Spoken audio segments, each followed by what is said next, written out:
नमस्कार, आप स्वराज पोस्ट देख रहे हैं और मैं हूं आपके साथ अभिनव कुमार। आपको बता दें कि आज दिल्ली में इंडिया अलायंस की एक बड़ी बैठक होने वाली है। हम बैठक इसलिए कह रहे हैं कि आज लोकसभा के नेता प्रतिपक्ष राहुल गांधी की तरफ से इंडिया अलायंस के तमाम नेताओं के साथ एक डिनर पार्टी का आयोजन किया गया है।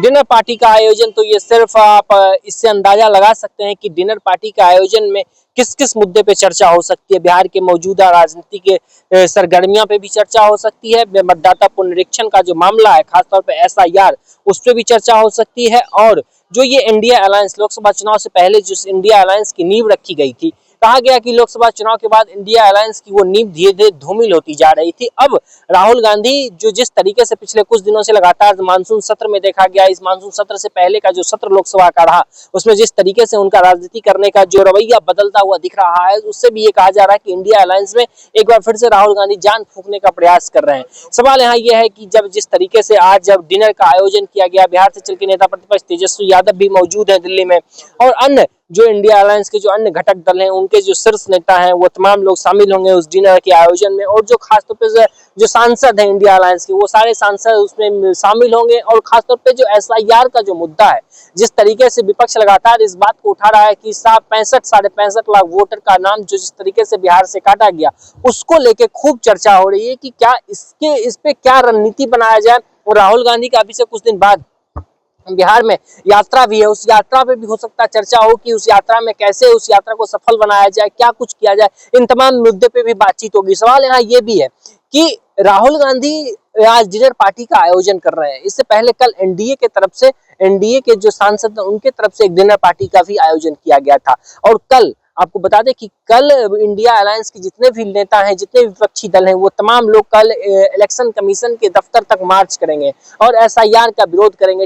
एसआईआर के मुद्दे को लेकर सदन में लगातार बहस छिड़ा हुआ है। सदन में विपक्ष लगातार इस बात की मांग कर रहा है कि एसआईआर पे चर्चा होना चाहिए, लेकिन सत्ता पक्ष के तमाम लोग कह रहे हैं कि एसआईआर पे चर्चा तो विपक्ष नहीं करना चाह रहा है। लेकिन विपक्ष के लोग जिस तरीके से आरोप लगा रहे हैं कि एसआईआर पे सत्ता पक्ष के लोग चर्चा नहीं करना चाहते क्योंकि एसआईआर पे सत्ता पक्ष के पास जवाब देने के लिए कोई जवाब नहीं है, इसलिए वो चर्चा नहीं चाहते, तो ये तमाम चीजों पे भी चर्चा हो सकती है। और अहम बात ये भी है कि आज अमेरिका का जो टैरिफ है, राहुल गांधी इस पे भी चर्चा कर सकते हैं कि अमेरिका ने जिस तरीके से टैरिफ का जो टैरिफ अमेरिका की तरफ से खेला जा रहा है, इस टैरिफ पे भी आज हो सकता है इंडिया अलायंस की बैठक में चर्चा हो। क्या इसको आने वाले दिनों में किस तरीके से इसका मुद्दा बनाया जाए, खासतौर प्रधानमंत्री के विदेश नीति पे किस तरीके से सवाल उठाया जाए, तो तमाम चीजें हैं। और आप देखना है कि आज जिस तरीके से तेजस्वी यादव और अन्य इंडिया अलायंस के घटक दल के जो नेता आज इस डिनर पार्टी में शामिल हो रहे हैं, तो क्या इस डिनर पार्टी में क्या सीट शेयरिंग के फॉर्मूले को लेके कोई चर्चा होगी या सिर्फ और सिर्फ एसआईआर पे ही चर्चा होगा। ये भी एक बहुत समझने का विषय है कि एसआईआर पे चर्चा है, टैरिफ पे चर्चा है, बिहार विधानसभा चुनाव के मद्देनजर चर्चा है, बिहार में राहुल गांधी की यात्रा निकलने वाली है उस पर चर्चा है, और कल तमाम इंडिया अलायंस के तमाम लोग इलेक्शन कमीशन के दफ्तर तक मार्च करेंगे। क्या इस मार्च को लेकर कोई अलग रणनीति बनाई जा रही है कि क्या ये सिर्फ दिल्ली तक ही ये मार्च किया जाएगा या इनडायरेक्टली पूरे देश भर में अन्य अन्य जो इलेक्शन कमीशन के जो दफ्तर हैं, उस दफ्तर तक भी इंडिया अलायंस के नेता मार्च करेंगे, तो ये भी देखना बहुत महत्वपूर्ण होगा।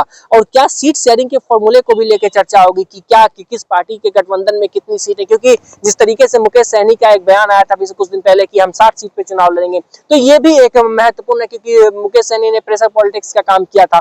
तो क्या इस प्रेशर पॉलिटिक्स से इंडिया अलायंस को कितना नुकसान हुआ, कितना फायदा हुआ, और आने वाले चुनाव में इंडिया अलायंस की एकजुटता पे भी सवाल है क्योंकि अरविंद केजरीवाल ने इंडिया अलायंस से अपना किनारा कर लिया और कई ऐसे लोग हैं जो इंडिया अलायंस से धीरे धीरे करके किनारा कर रहे हैं। तो इस पे भी चर्चा हो सकती है क्या इंडिया अलायंस को किस तरीके से मजबूती प्रदान किया जाए और आने वाले दिनों में बिहार में बेहतर परफॉर्मेंस किस तरीके से किया जाए। आप सभी को जिस तरीके से पता है कि आज राहुल गांधी ने दिल्ली में एक बड़ी प्रेस कॉन्फ्रेंस का आयोजन किया था। उस प्रेस कॉन्फ्रेंस में राहुल गांधी ने एसआईआर को लेकर कई ऐसे निशाने भी साधे हैं मोदी सरकार पर। उन्होंने कहा है कि जिस तरीके से महाराष्ट्र चुनाव में एक पते पे 10-10 हजार लोगों का वोट बनाया गया, और उन्होंने एक किताब, आज राहुल गांधी एक किताब लेकर आए थे, उस किताब में कह रहे थे कि इस किताब में पूरे सारे लोगों का नाम है, हम आने वाले दिनों में हम शामिल करेंगे। तो क्या ये जो राहुल गांधी जिस तरीके से एसआईआर के मुद्दे को लेकर बिहार के चुनाव में, बिहार की राजनीति में जाना चाह रहे हैं, क्या एसआईआर का मुद्दा इतना बड़ा इशू बनेगा बिहार विधानसभा चुनाव में, इस पे भी चर्चा हो सकती है आज इस डिनर के आयोजन में। तो तमाम चीजें हैं, हमारी नजर इस पे बनी रहेगी। अब देखना है कि आने वाले दिनों में क्या इस इंडिया अलायंस के आज डिनर में क्या आगे की प्रतिक्रिया होती है। इस इंडिया अलायंस के डिनर के बाद कल जिस तरीके से इंडिया अलायंस के तमाम लोग इलेक्शन कमीशन का मार्च करेंगे, उन पे कितना असर पड़ता है, इन सारी चीजों पर हमारी नजर बनी रहेगी।